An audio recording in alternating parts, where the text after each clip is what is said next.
पश्चिम बंगाल में चुनाव चल रहा है और राज्य में प्रधानमंत्री मोदी समेत तमाम राजनीतिक पार्टियों के दूसरे बड़े नेता भी अलग अलग इलाकों में प्रचार कर रहे हैं। इनकी चुनावी सभाओं की सुरक्षा काफी अहम है, चुनाव में कोई गड़बड़ी न हो।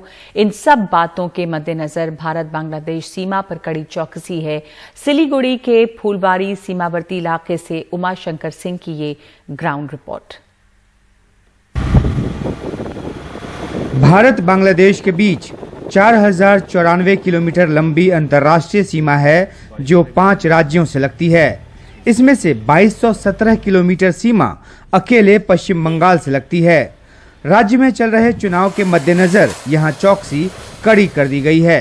भारत से आने वाला एशियन हाईवे नंबर 2 बांग्लादेश में प्रवेश करते ही बांग्लादेश का नेशनल हाईवे नंबर 10 बन जाता है।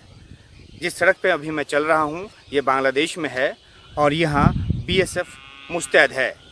चुनाव के मद्देनज़र सतर्कता बढ़ा दी गई है। जो फेंसिंग है वो 150 मीटर पीछे है और उस इलाके में भी बीएसएफ फिलहाल पेट्रोल कर रही है और नज़र रख रही है जो फेंसिंग के आगे का इलाका है। हमारे पास खबरें आती रहती हैं कि वहाँ से इन्फिल्ट्रेशन हो सकता है टू हेल्प, तो गड़बड़ी फैलाने के चक्कर में इलेक्शन के माहौल में पैसे आ सकते हैं यहाँ से जो कि इन्फ्लुएंस कर सकते हैं इलेक्शन को।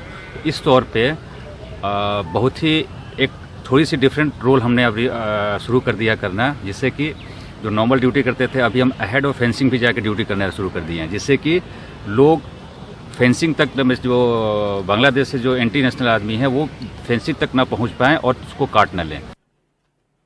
प्रधानमंत्री मोदी के हाल के बांग्लादेश दौरे के दौरान बड़े पैमाने पर हिंसा की खबर आई। बांग्लादेश सरकार ने हिंसा के लिए जिम्मेदार आतंकी संगठन और तत्वों के खिलाफ अभियान चलाने का फैसला किया है। ऐसे तत्व इधर ना घुसें, इस पर भी नजर है। हम जीरो लाइन पेट्रोलिंग भी कर रहे हैं एरिया को डोमिनेट करने के लिए। रात के टाइम एससीपी कर रहे हैं जिससे एरिया को बहुत अच्छी तरह से डोमिनेट हो रहा है और हम किसी भी चैलेंज के लिए हमेशा तैयार है। भारत बांग्लादेश के बीच दोस्ताना रिश्ते हैं और सीमा पर भी इसकी झलक मिलती है। बीएसएफ और बांग्लादेश बॉर्डर गार्ड्स के बीच अमूमन तालमेल रहता है। भारत बांग्लादेश सीमा पर घुसपैठ की असल चुनौती शुरू होती है शाम ढलने के बाद। हालांकि फ्लड लाइट्स का यहाँ पे पूरा बंदोबस्त है, लेकिन इसके बावजूद बांग्लादेश की तरफ से जो घुसपैठिए हैं वो तारबंदी तक किसी तरह क्रॉल करके पहुंचते हैं और उनकी कोशिश होती है कि तारबंदी को काटा जाए ताकि इस तरफ जो उनके साथी हैं या जो इस तरफ से जो गुड्स उनको स्मगल करने वाले हैं उनको अपने काम में आसानी हो। लेकिन यहाँ भी बीएसएफ की चौकसी काम आती है। ऐसे छोटे बछड़े के लिए तस्कर छोटा पेप्सी कोड वर्ड का इस्तेमाल करते हैं।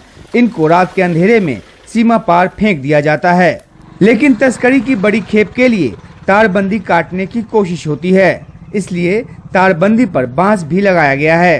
क्रॉल करके आते हैं अंधेरे का फायदा उठा के और तार को, इस फेंसिंग को भी बाधित करके काटने की कोशिश कर देते हैं।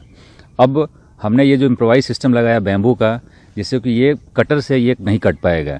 कटर से नहीं कटेगा तो इसको काटने के लिए दाग की आवाज़ आएगी। दाग को अगर इस्तेमाल करेंगे तो इस पर आवाज़ आएगी, तो इस आवाज़ को सुन के अगल बगल का जो संतरी होगा, जो कि थोड़ा सा दूर होगा, दाएं बाएं होगा, वो भाग के आ जाता है और इस का जो काम में जो लिप्त हैं उस काम को नहीं पूरा होने देते हैं।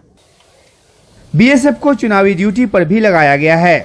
ऐसे में उसके कंधे पर दोहरी जिम्मेदारी है। भारत बांग्लादेश सीमा से उमाशंकर सिंह, एनडीटीवी इंडिया।